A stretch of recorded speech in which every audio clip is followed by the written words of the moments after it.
Hey, welcome back. This is That Yogi Guy, and I have another great question here today. Let me read it to you. I understand you are writing a book about prayer. Prayer in the public view is to thank and ask God for things, but I'd like to ask about a different kind of prayer. When your aim is to establish a connection with God, how do you achieve that? I've tried to enter a meditative state and pray or concentrate.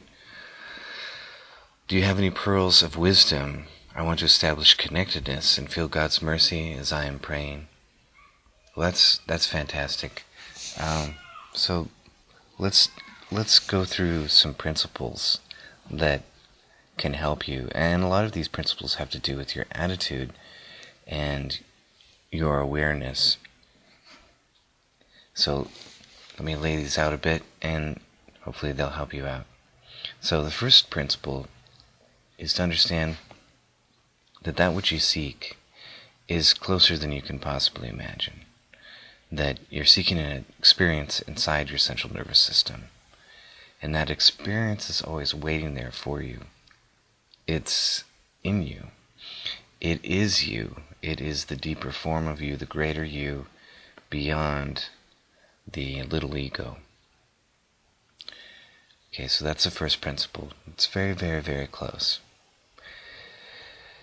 And we need to understand that so we don't imagine that it's far off and unattainable, because when you go inside yourself, you're dealing with your unconscious mind. And if your unconscious mind believes that it's impossible, you're not going to have a good experience, and that it's way far off, and you need to suffer for years before you're worthy to experience some kind of,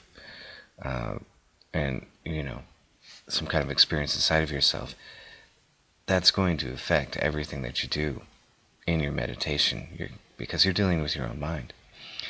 Okay, next principle is that yoga is a process of elimination. As you know, you're meditating. So you understand that we need to get rid of the chatter, the noise that's usually going on inside of our hearts and inside of our heads. Part of that noise is what we think we know. And so this is really interesting, because we have concepts of what contact is. You're asking for contact, and therefore you have a concept of what that contact is going to come to you like. And we need to let those go. I'm sure you've heard the joke about the guy who's caught in a flood. He gets out of his car, stands up on top of his car, and he prays to God, God, please save me from this flood. And a guy comes by in a canoe, and the guy says, hop in, I'll save you. He says, no, God's going to save me. A little while later, the water's up to his waist. God hasn't shown up yet. The guy comes by in a boat. Hey, hop in, I'll save you. He says, no, God's going to save me. And finally the water's up to his neck. And a helicopter comes by, throws down a ladder, says, climb up, we'll save you. He says, no, God's going to save me. Well, he dies. Goes to heaven. He goes, God, what the hell happened? God says, I don't know what happened. I sent a canoe, a boat, and a helicopter.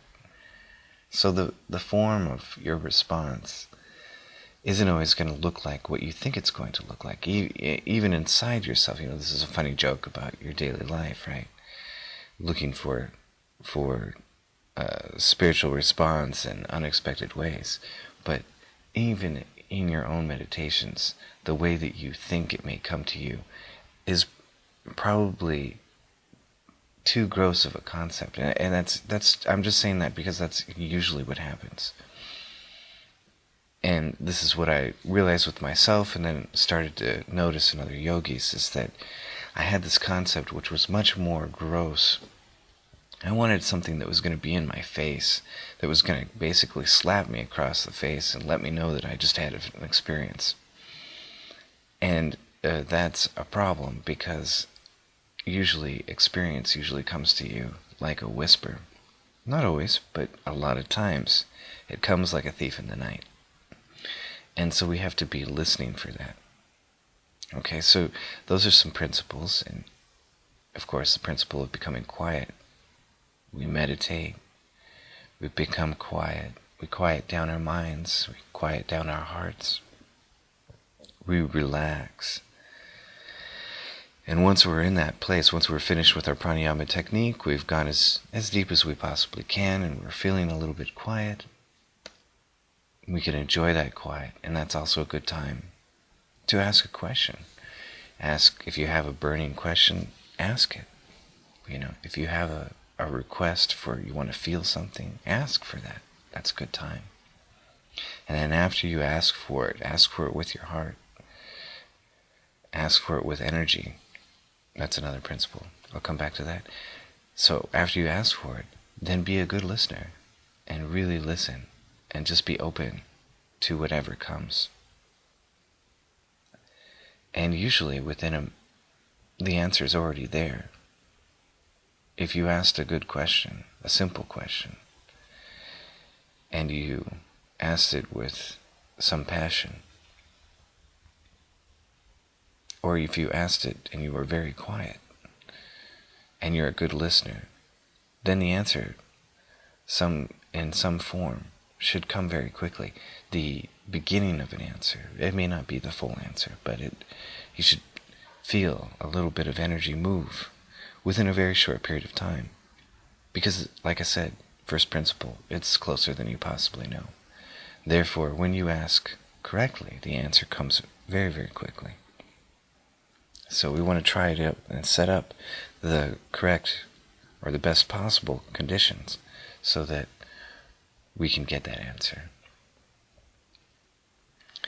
So,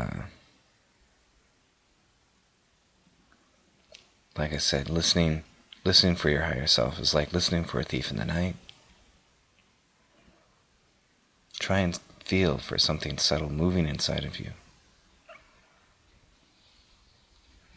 And the last principle that I'll mention is that, so you can do this kind of in two ways, or they're both following the same principle, but there's kind of two ways to think about it. You could either become extremely quiet, extremely calm, extremely relaxed, and therefore everything is magnified inside of yourself.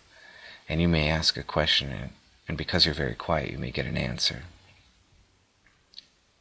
Another way, or another side of that same coin, is to apply energy. Have you ever, been in a conversation and you could just tell the other person was just like, yeah. They didn't really care to be in the conversation. Well, you don't want to be that way with your higher self. And so when you talk to your higher self, when you ask for help, when you ask for something, when you ask a question, when you ask to receive something, we need to engage our hearts and use our energy. Like being a good conversationalist, we need to care. And that caring, that energy, that passion coming from your heart will help to awaken an answer. Of course, then you need to do the other side of the coin and become quiet and listen for an actual answer.